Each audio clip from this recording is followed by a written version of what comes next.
either Trump has to back down or he needs to continue this war until he gets rid of this guy. And that's, obviously there are consequences of that for how long this war goes on, how much disruption we're going to see, how much bloodshed we're going to see, what it's going to do to the global economy. It took 20 years in Afghanistan to go from the Taliban to the Taliban for the United States, with trillions of dollars spent and tens of thousands of lives destroyed. Here it only took a week to go from Khamenei to Khamenei in the Islamic Republic. So, I guess the Americans are faster in a lack of result. Venezuela, not only did the Americans have a lot of people they were engaging with that were prepared to act pragmatically for money and their own survival, Iran doesn't have that, right? This is a theocracy. It is led by fundamentalists who are not solely motivated by money and power. And so there is a willingness, and which Trump doesn't really understand, right? Trump assumes that all political leaders are like him. In the case of Iran, he is negotiating with people that do not have a price. And therefore, the costs are going to be a lot higher. And the ability to achieve regime change may well be a much higher cost than the Americans are prepared to pay. You'll remember, he has a problem now in ending the war quickly, and that he has not achieved and will not have achieved a couple of the things that he didn't need to say he was going to do, but he's now, relentlessly on the record in saying this is a core component of why we're fighting this war, because this war did not need to be kill the supreme leader, kill all the military leaders, blow up the Straits of Hormuz. The war did not need to be that.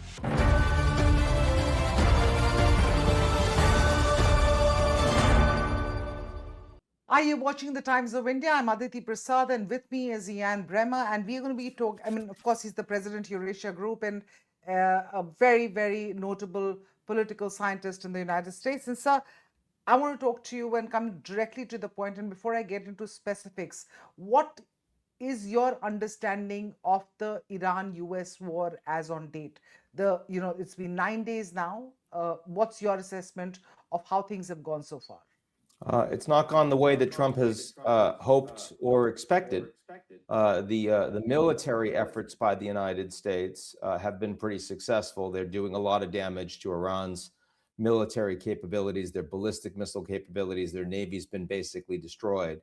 But they thought that they were going to have a new leader and a new government that they would be able to work with, like in Venezuela. That's completely wrong.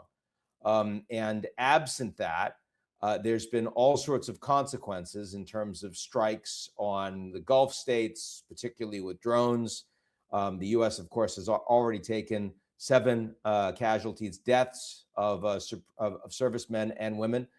There has been massive disruption, unprecedented historic disruption of the Straits of Hormuz, which is causing big spikes in oil price, in natural gas price, in fertilizer, around the world, that is starting to be affected in the United States, of course, in India as well. And all of that was not expected by President Trump. So, we all know that when you launch a major war, there can be unexpected consequences. We're seeing a lot of unexpected consequences in the first 9 days of this war so far. I understand that, and I'm going to come to those unexpected consequences of the war in a bit. But let me talk to you about Mojtaba Khamenei. He's just been announced the new Iranian leader after the death of his father, Ayatollah Ali Khamenei, in US-Israeli strikes in Iran. His elevation as the new ruler, what does that mean for what is the signal that's sending for this conflict? It's showing that the Iranian leadership is in an intransigent mode.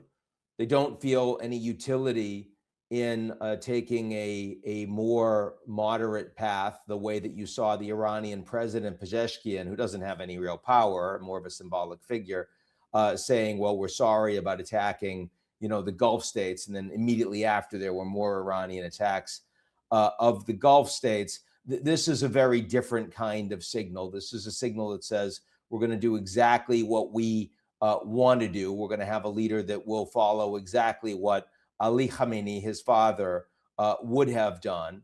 And of course, President Trump, who has said that he implausibly demands a say in who the next leader of Iran is going to be, this is unacceptable to him. So essentially, that means either Trump has to back down or he needs to continue this war until he gets rid of this guy. And that's, obviously there are consequences of that for how long this war goes on, how much disruption we're going to see, how much bloodshed we're going to see, what it's going to do to the global economy. It took 20 years in Afghanistan to go from the Taliban to the Taliban for the United States, with trillions of dollars spent and tens of thousands of lives destroyed. Here it only took a week to go from Khamenei to Khamenei in the Islamic Republic. So, I guess the Americans are faster in a lack of result. But obviously, this is not what anyone in the Trump administration was hoping to see. What do you think the next, you say that they will have to. It was clearly not the shock and awe and collapse operation that Trump administration perhaps had hoped for. That why do you think they couldn't execute a Maduro-like swoop in and swoop out strategy in Iran? What's different here? Well, you could have probably taken, they knew where the supreme leader was. It's possible that they could have had an effort to actually take him and some of those around him out. It would have been much more dangerous. You would have likely had casualties. But the difference is you take him out, you don't have a group of people that you're capable of suddenly working with in a new mode. Venezuela, not only did the Americans have a lot of people they were engaging with that were prepared to act pragmatically for money and their own survival, Iran doesn't have that, right? This is a theocracy. It is led by fundamentalists who are not solely motivated by money and power. And so there is a willingness, and which Trump doesn't really understand, right? Trump assumes that all political leaders are like him. Like everyone basically has a price, and once I meet that price, I can get whatever I want. If the price is too high, it's going to be harder to negotiate. If it's too low, I can be predatory. In the case of Iran, he is negotiating with people that do not have a price. And therefore, the costs are going to be a lot higher. And the ability to achieve regime change may well be a much higher cost than the Americans are prepared to pay. You'll remember in January, over 3 days, there were tens of thousands of Iranians that were killed by their own regime. And Trump said, I will rescue you. Now, in order to do that, you either need American boots on the ground in large number, or you need support of a domestic opposition that is coordinated and capable. You need at least one of those things. You might need both. You don't have either. And so absent that, this regime is going to stay in place. So Trump can easily declare victory and stop the fighting. And once the smoke is cleared, there'll be a much weaker regime with less capacity to project power around the region, though still some. But at that point, I assume there are going to be demonstrations in Iran again, and they will be killed. And when that happens, it will be on Trump, right? So he has a problem now in ending the war quickly, and that he has not achieved and will not have achieved a couple of the things that he didn't need to say he was going to do, but he's now, relentlessly on the record in saying this is a core component of why we're fighting this war, because this war did not need to be kill the supreme leader, kill all the military leaders, blow up the Straits of Hormuz. The war did not need to be that. The war, that was a war of choice. That is on Trump, right? The war could have been they are rebuilding their nuclear capabilities. We warned them. They're building too many ballistic missiles. We warned them. So we're going to do the 12-day war again. Maybe it'll be 18 days or 24 days, but it's going to be focused on those military targets. Trump could have easily done that with the Israelis. He could have done that with American allies in the region. He could have coordinated with NATO. He chose not to. He chose not to. He didn't need to order the blowing up of a ship that with all of the officers on board that had just engaged in exercises invited by the government of India. He didn't need to do that. He chose to. He chose to. So those things that have led the Iranian government to now act in a much more desperate way, decentralizing their own chain of military command and letting their local commanders hit whatever they can hit, whether it's a desalination plant or it's a five-star hotel or it's an airport, civilian apartments, you name it, even in Oman, which was leading the mediation process between the Iranians and the United States. So, I mean, Trump owns this. This is on the American president. Escalation obviously occurred at many levels as far as Trump is concerned. From what you said, the war goals that he had outlined initially, you see them being met now, especially with the elevation of Mojtaba Khamenei and the, as you pointed out, the decentralization of this fight back from Iran. The direct high-level military goals that Trump has laid out, some of them have been mostly met.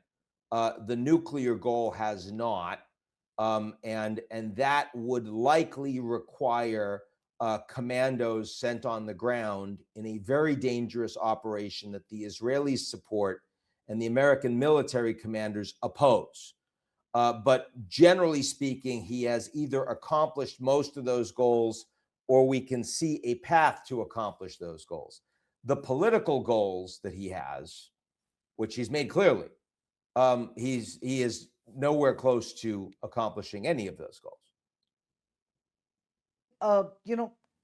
For instance, let's just come to the battlefield itself. The strike on the Iranian girls' school inside Iran, completely unnecessary. And now apparently there is a video of a US Tomahawk missiles, missile that's actually hit, right, yeah, US missiles hitting that school, which was next to an. I mean, so India and Pakistan were in a 3-day, 4-day Operation Sindoor. India said we're going to go inside Pakistan and we're going to strike out their terrorist targets. And we went in and we struck those terrorist targets inside Pakistan, and we came back, no additional casualties, no collateral damage. In this case, an entire school, several hundred, scores of children. Yeah, I got to say, I was quite surprised and disappointed in my president when he was asked about it, and he said that was the Iranians, it wasn't the United States. And his own Secretary of Defense, Pete Hegseth, quite surprisingly contradicted him directly right there and said, "Sir, actually, there's an investigation ongoing." It's quite clear. The evidence makes it quite clear this came from the United States. This was not intended. This was clearly a horrible, tragic mistake, and of which there have been many historically by many countries participating in war, some justified, some unjustified. But a strong leader takes accountability for the mistakes that are made under his watch. Trump is commander in chief, and if the United States tragically makes a hit that kills civilians, he has to own that. And his unwillingness to do that shows at some level his unfitness for the presidency. And it's unfortunate that we're seeing that play out because, of course, this really undermines the United States as a country, as an ally, as a partner that can be relied upon, that can be trusted. staying with the battlefield, sir, there is, on paper, as you pointed out, some of the war goals are being met. The US-Israel alliance has overwhelming military superiority, of course. Yet, Iran still is managing to create havoc in the region with its missiles, with its drones, with and of course Iranian proxies, what were once called the axis of resistance. So why? So who's really winning this war right now, as per Well, you? the Iranians are losing the war. The Iranian people are losing the war. The Iranian regime is losing the war. They don't have that many ballistic missiles left, and those they don't have that many missile sites. And the next few days of military operations will be the United States and Israel finding and targeting those additional sites and taking them out. Now, drone warfare is much more diffuse. It's much more decentralized. It doesn't require launch pads. These drones are comparatively small. They're quite inexpensive. A Shahed costs about $50,000 compared to what the interceptor would cost to knock it down and the damage it can do. And that's something that at the local level, the Iranians will probably have some capacity to continue to launch drones for months if the war is continued. I also would say that the ability of proxies to engage in strikes is not very great. Hezbollah launched all of 6 missiles in the initial attacks against Israel that reopened that war at the ordering of the Islamic Revolutionary Guard Corps in Iran. Before the decapitation of Hezbollah, that would have, a typical salvo would have been 40 to 100 missiles. So they just don't have the capabilities they used to have. Hamas doesn't have the capabilities. Bashar Assad is no longer in power in Syria. He's in Moscow. So the Syrians are no longer supporting Iran in any way. You've seen that the Houthis have not yet been willing to support in Iran. They are looking for a better deal, a better offer, extorting the Gulf states and saying, well, if we don't attack you, what are you willing to give us? Because they know that they're not going to get the kind of money from Iran going forward that they have over the past decade. So for all of those reasons, the axis of resistance is not really the focus here. It's much more those commanders, those local commanders that have access to weaponry, as well as perhaps what the Iranians might do in supporting the export of terrorist operations around the world. And the three, one or two or three big escalation factors or triggers that could turn this into a wider Middle East conflict, according to you? One would be a large scale attack that is successful and has significant American casualties, either in the region or a terrorist attack in the United States, God forbid. Here I'm talking about, 20 Americans killed or more. So something that really would be, the focus on here is the biggest thing that has been done against the U.S. You've had 7 American servicemen and women that have been killed so far. That's come out in 3 different news cycles. Every death is a tragedy. Those kids that got killed in the school are a tragedy, but they're not having the kind of impact on American decision making that a mass death incident would, either of servicemen and women or of civilians. So that's one. Second would be if we see an additional spike in oil prices beyond 100 to 120, and if that comes with significant long-term damage to some of the oil facilities, the critical energy facilities. We've never seen the Straits of Hormuz shut down before, but then you'd be talking about a global recession. We are not yet in that environment at this point. I think that would be very significant as well. And the final one would be if there was a very large scale attack on a Gulf state that felt existential, that felt like that the UAE was no longer able to say that they were a global hub for tourism, for commerce, for transit, and that they get directly involved in the war as a consequence of that. That would be a third sort of tipping point. But even if there are no tipping points, I already view this as likely the largest foreign policy mistake that Trump has made over the course of his two administrations, and it is quite unpopular in the United States. It is overwhelmingly likely to become more unpopular over the coming months, and that is happening at a time that he was already underwater on ICE immigration and on affordability, critically speaking, with midterm elections coming up. So the consequences for Trump, I think, are very significant.